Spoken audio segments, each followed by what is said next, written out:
હા નાયત કઈ ફરી જાય, ગામ કઈ બદલી નું પૂરે કઈ નક્કી જ નહીં. આદિ અનાદિથી આવેલો છે. હનુમાનજી લંકામાં ગયા, હા પછી પકડાઈ ગયા અને ઓલા લોકો કચેરીમાં લઈ ગયા, પૂછડે ગાફા વીટા તેલ રેડ્યા ને અગ્નિ મૂકી, એમાં લંકા બળી. હનુમાનજી આવ્યા ને તો વાંજરા વાહ ઠપકાર્યો કે એક જુવાને નાયત ને ઉજળી કરી નાખી, કે એક જ ગયો તો લંકા બાળી નાખી. વાહ વાહ, હા વાહ વાહ મીંડ્યા કરવા. અને થોડાક દી પછી યુદ્ધ થયું, લક્ષ્મણજીને મૂર્છા આવી, વૈદને બોલાવ્યા, કઈક જડીબુટીનું નામ દીધું કે એ તો ફલાણા પર્વત માથે છે.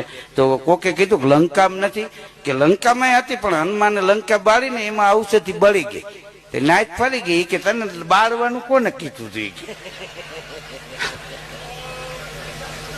હા સીતા માતાજીની શોધ કરીને આવવાનું હતું, ત્યાં કોને આવું હળગાવવાનું કીધું? આ ભડકા તે જ કર્યા ને, હવે જા ઔષધિ લે આવી. મૂળ આનંદ પુગાય એમ નતું.